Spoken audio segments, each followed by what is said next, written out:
مفتی طارق مسعود صاحب کا ایک اور معافی نامہ آ گیا۔ الفاظ کے سلیکشن میں مجھ سے غلطی ہوئی ہے تو میں اس پہ دوبارہ صاف لفظوں میں معذرت کرتا ہوں، اللہ سے توبہ اور اپنے ان الفاظ سے رجوع۔ کیونکہ پچھلی معافی کے اندر میں نے آپ کو بتایا کہ بہت سارے علماء کرام کو یہ اعتراض تھا،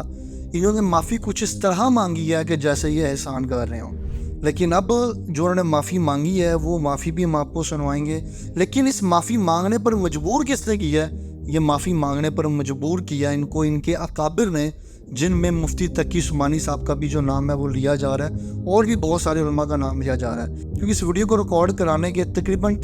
24 گھنٹے کے بعد یہ بیان آیا ہے، اور انہوں نے اپنے چینل سے لائیو سٹریم کی ہے، یعنی کہ اتنی جلدی میں تھے کہ ان کو یہ کام جلدی ہی کرنا تھا۔ اور معافی نامے کے اندر انہوں نے دوبارہ کیا بولا ہے، اور کیا دوبارہ انہوں نے یہ بات کی ہے کہ مجھے قتل کیا جا سکتا ہے، جیسا کہ انہوں نے اپنی پریویس ویڈیو کے اندر بولا، اور میں نے پریویس ولاگ کے اندر آپ کو بتا چکا ہوں کہ یہ اس بات کی پلی لے سکتے ہیں کہ ان کو ماضی کے اندر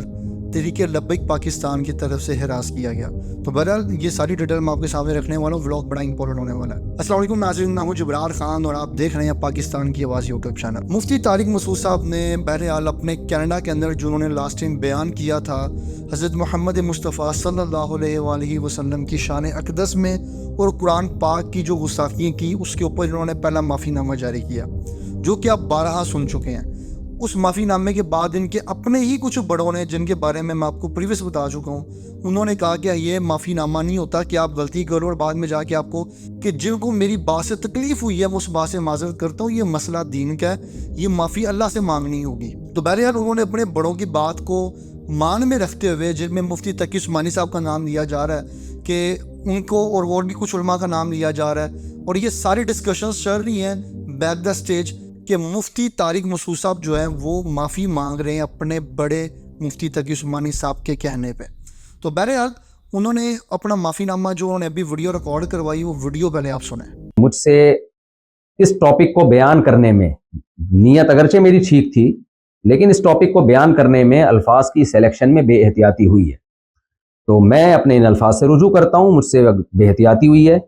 تو میں رجوع کرتا ہوں اپنے ان الفاظ سے۔ جن لوگوں کا یہ خیال ہے کہ میری وجہ سے ان کو تکلیف ہوئی ہے تو میں ان لوگوں سے معذرت بھی کرتا ہوں، اللہ تعالیٰ سے توبہ بھی کرتا ہوں، اور اپنے ان الفاظ سے میں رجوع بھی کرتا ہوں۔ میرا جو پہلا معذرت نامہ گیا تھا اس میں ہمارے ہی بعض اکابر کو، جن میں سر فہرست حضرت مفتی عبدالرحیم صاحب بھی ہیں، جن کی ہدایت پر میں یہ دوبارہ معذرت نامہ ریکارڈ کروا رہا ہوں، تو ان سمیت دیگر میرے بعض اکابر کو کچھ تحفظات ہیں۔ ویڈیو سننے کے بعد ایک بات تو کلیئر ہو جاتی ہے کہ مفتی صاحب جو ہیں انہوں نے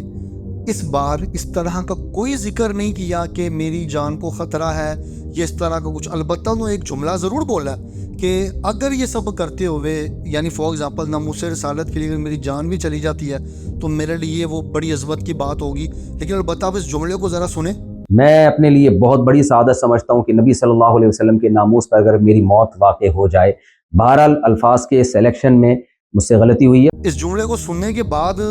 محسوس ہو رہا ہے کہ یہاں پہ آگے تھوڑی مفتی صاحب کی جو ایک معاملات ہے نا وہ تھوڑا سا ڈسٹرب ہوتے ہیں، معلوم ہوتے ہیں۔ البتہ ان کی نیت، ان کے دلوں کا حال اللہ تعالیٰ جانتے ہیں، بہتر طریقے سے سمجھتے ہیں، ہم کسی کے بارے میں یہ نہیں کہہ سکتے، لیکن انہیں دوبارہ سے وہی باتیں ریپیٹ کی ہیں کہ یہ بیان میں نے آپ صلی اللہ علیہ وسلم کی شان اور قرآن پاک کی تعظیم اور حقانیت کے لیے کیا تھا، لیکن میرے سے جو الفاظ ہیں ان کا چناؤ ذرا غلط ہو گیا ہے، تو اس کے لیے میں اللہ تعالیٰ سے بھی معافی مانگتا ہوں، اور میں ان لوگوں سے بھی معافی مانگتا ہوں جن کے دل دکھے ہیں۔ لیکن آپ کمنٹس دیکھ سکتے ہیں لاسٹ ویڈیو کے اندر، بہت سارے لوگوں نے کہا ہے کہ ان کی معافی قبول ہے، یہ اللہ تعالیٰ سے معافی مانگیں۔ کچھ لوگوں نے کہا کہ جیسے آپ کو پتہ ہے کہ تحریک لبیک پاکستان کا ایک نعرہ ہے کہ گستاخ نبی کی ایک ہی سزا سر تن سے جدا، لیکن اب اس کے اوپر علماء کرام اپنی رائے دیں کہ کیا سر تن سے جدا کرنے والا جو یہ جملہ ہے قرآن پاک کے اندر، حدیث کے اندر، کیا یہ ایگزسٹ کرتا ہے؟ اگر ایگزسٹ کرتا ہے تو پھر مفتی طارق مسعود صاحب کی جو معافی ہے،